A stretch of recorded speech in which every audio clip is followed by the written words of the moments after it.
আছি এবং আপনারা দেখতে পাচ্ছেন যে বেড়িবাঁধ ভাঙা শুরু করে দিয়েছে। ইতিমধ্যে আমি কোহেলিয়া নদীর পাড়ে আছি। এখানে কোহেলিয়া নদীর পাশে যে বেড়িবাঁধ সেটি এর মধ্যে ভাঙা শুরু করে দিয়েছে এবং এটি ভাঙার ফলে যে উপকূলীয় যে অঞ্চলগুলো রয়েছে সেখানে কিন্তু বিশাল আকৃতির পানি প্রবেশ করছে। এই মুহূর্তে দেখতে পাচ্ছেন যে পানির পরিমাণ অনেক বেশি বেড়ে গিয়েছে। এখানে কর্মব্যস্ত যারা জেলে রয়েছে তারা আসলে এগুলো সামাল দেওয়ার চেষ্টা করছে। অনেক জেলে এখানে কাজ করছে আমরা দেখছি এবং তারা তাদের যে জাল এখানে রাখা রয়েছে সেই জালগুলো আসলে যাতে নিরাপদ আশ্রয়ে নিয়ে যেতে পারে তার চেষ্টা করছে। স্পষ্টভাবে দেখতে পাচ্ছেন যে এখানে বেড়িবাঁধটি অনেক কিছুক্ষণ আগে আসলে ভেঙে গিয়েছে এবং এই বেড়িবাঁধ ভেঙে অনেক বেশি পরিমাণ আসলে পানি এখানে পড়ছে। বেড়িবাঁধ ভেঙে অনেক বেশি পানি এখানে পড়ছে এবং উপকূলে জায়গা জুড়ে কিন্তু অসংখ্য পানি আসলে ঝরে পড়ে যাচ্ছে। এখানে অনেক বেশি পানি ঢুকছে এবং এই মুহূর্তে যেটি চিত্র সেটি হচ্ছে যে বেশি পরিমাণ পানি প্রবেশ করছে। বেড়িবাঁধগুলো একটার পর একটা বেড়িবাঁধ এখানে ভাঙছে, একটার পর একটা বেড়িবাঁধ এখানে ভাঙছে।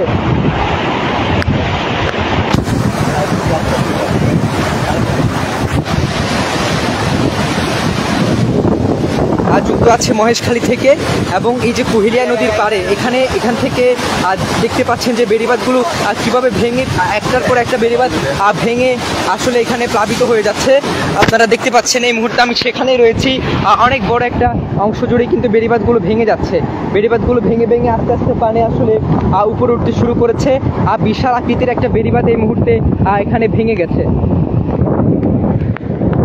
মোবাইলে কিছু ভিডিও নথি এবং এর মধ্যে এখানে অনেক বেশি আসলে পানি আছে। যে কোহেলিয়া নদী দেখতে পাচ্ছেন, কোহেলিয়া নদীতে একদম আমি খুব ঝুঁকিপূর্ণ অবস্থায় এই মুহূর্তে রয়েছি। আমি নিরাপদ আশ্রয়ে যাওয়ার চেষ্টা করছি। প্রথমত তার আগে যে জায়গায় আসলে এখানে অনেকগুলো বোট ছিল এবং সেই বোটগুলো এখান থেকে সরিয়ে ফেলা হয়েছে ইতিমধ্যে। জেলেরা অনেকে আসলে তাদের যে জালগুলো রয়েছে সেই জালগুলো নিতে পারেনি। দেখুন যে একটা বড় অংশ জুড়ে কিন্তু বেড়িবাঁধটি ভেঙে গিয়েছে এবং সামান্য একটা অংশ থেকে পুরো অংশ ভেঙে গিয়েছে এবং আস্তে আস্তে এই পুরো বেড়িবাঁধগুলো ভেঙে যাওয়ার আসলে সম্ভাবনা রয়েছে। এই পুরো অংশ জুড়ে বেড়িবাঁধটি ভেঙে যাওয়ার সম্ভাবনা রয়েছে এবং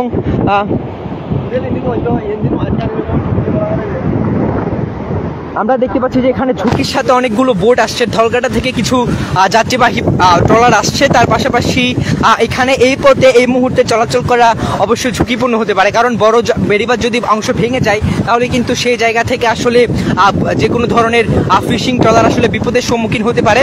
তবে আমরা এই মুহূর্তে দেখতে পাচ্ছি যে বোটটি একটু ঘুরিয়ে আসলে এই জায়গায় নিয়ে যাওয়া হচ্ছে, কারণ এই বেড়িবাঁধ যে ছোট একশো ভাঙার পর আস্তে আস্তে যেভাবে বড় আকৃতির বেড়িবাঁধ এখানে ভেঙে পড়ে যাচ্ছে এটি অবশ্যই খুব বেশি আসলে ঝুঁকির কারণ হয়ে দাঁড়ায়। আমরা একটু আগে সেটি লক্ষ্য করেছি, কোহেলিয়া নদীর যে পাড় এবং সেই পাড় থেকে আসলে এই বেড়িবাঁধ এই মুহূর্তে ভাঙা শুরু করেছে এবং এই মুহূর্তে 9 নম্বর বিপদ সংকেত চলছে।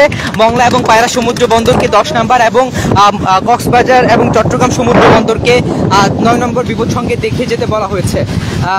আমরা দেখতে পাচ্ছেন এই মুহূর্তে মহেশখালীর যে কোহেলিয়া নদীর বেড়িবাঁধ ভেঙে যাচ্ছে একদম। আমরা দেখতে পাচ্ছি যে অনেকেই এই জায়গা থেকে একদম বেড়িবাঁধগুলো নরম হয়ে পড়েছে। আমরা এটি দেখতে পাচ্ছি।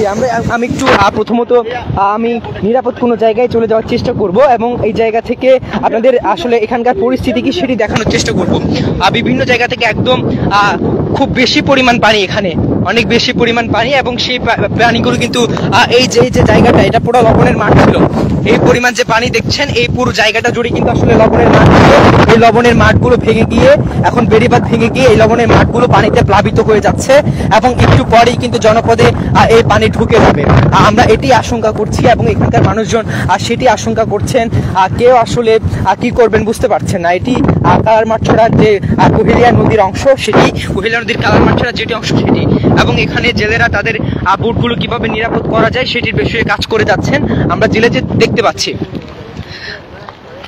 তার পাশাপাশি কিছুক্ষণ আগেও আমি এখানে ছিলাম। এই জায়গাটা পুরোপুরিভাবে আসলে লবণের মাঠ ছিল এবং এই লবণের মাঠটি এখন আসলে পানি ঢোকার কারণে বড় একটা অংশ বেড়িবাঁধে আসলে ভেঙে যাওয়ার কারণে এখানে পানি ঢুকছে।